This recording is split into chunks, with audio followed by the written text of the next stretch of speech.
what's the behind the scenes Tupac's involvement in the movie? Yeah. And we know he had beef with the directors. Right. What was your take on it at the time when Tupac was going at it with the directors?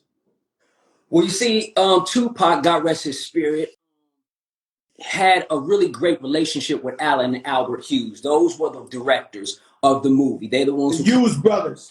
The Hughes brothers, yeah, they came up with the concept of doing this movie. Now, they were very much so involved in Tupac's career very early doing his music videos. After he left Digital Underground, you know, on the West Coast, they was directing a lot of his music videos. So he knew them. He knew them. No, they was friends. Mm-hmm. So this was more of a friend, internal, family fighting family. And so what happened is they casted Tupac in the movie, but the role that he was going to play, people don't know. He was never casted as O-Dog. He was casted as the Muslim, the righteous brother. Yeah, Sharif. He was going to be Sharif, the righteous brother. I always thought the biggest woman in the world was he was supposed to play O-Dog. No, that's what everybody thought based on his character in Juice, you know what I'm saying, playing Bishop. So they assumed that, but no.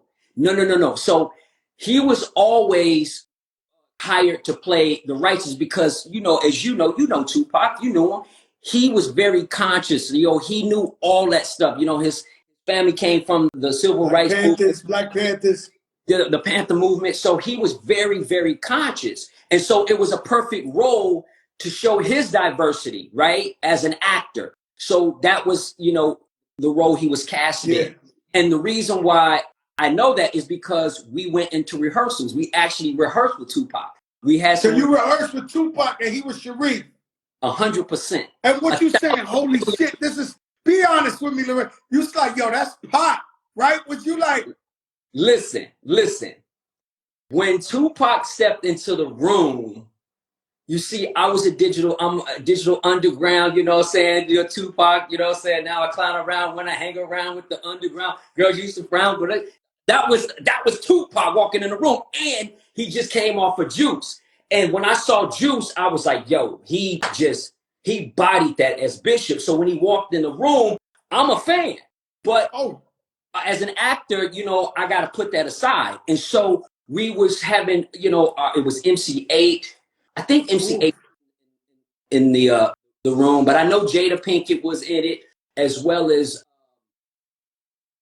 Tyron Turner. So we would have these, small groups, and we would you read the lines. You read the lines doing a rehearsal, because any film you start, you want to do your rehearsal. So Tupac had an issue with some of the script and the dialogue and how the character was going to be portrayed, because in his mind, people like the characters wouldn't talk to Sharif the way they was talking to him. You know what I'm saying? They was talking to him reckless, and Tupac had issue with that.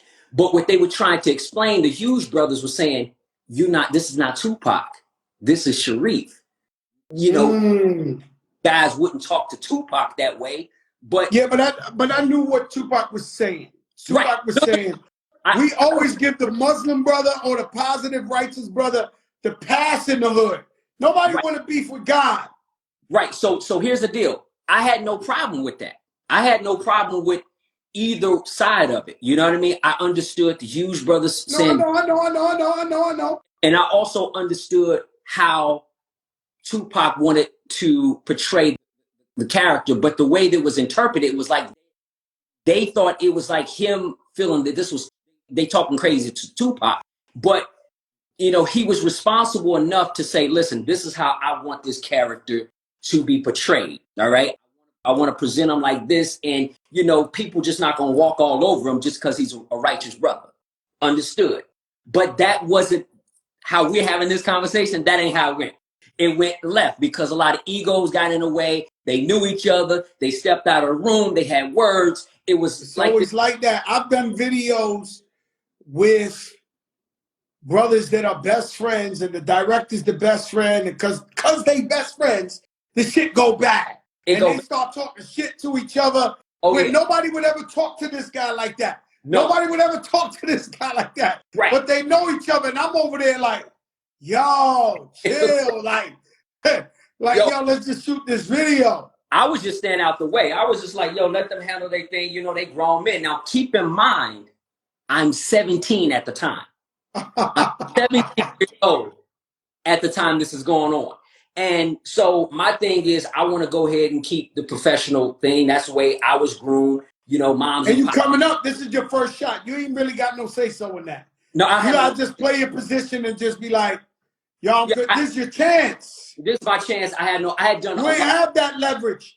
Let me tell you something, just to allude to that, and then we'll go on. It's so much to talk to you about. Right. I'm not gonna keep you here a long time. No, but I got some things I gotta talk. Okay. I'm in Madison Square Garden. Big Daddy Kane's performing. Mm-hmm. And a Budweiser Superfest or something. And all of a sudden, just like you said, I get around, the whole crowd gets up and they look back to the tunnel. Now, through the tunnel comes Tupac Shakur through the whole crowd, like, but Bishop from Juice, like, you know, with the shit. And then he got Biggie with him. It's Biggie Smalls and Tupac. Yes. And they walking by, and I know what you're talking about. He knew how to enter the room in a way like, stop everything you fucking doing. Tupac's walking in. Right. So you got Big Daddy Kane, who's the biggest rapper on earth, performing, but the whole 40,000 people is looking at the back, and he making a movie. He actually saw me. I'm not going to allude to that so much, but he saw me, said, yo, Crack, come on. So now it's me, Biggie, and Tupac. I only have one song out, Flojo.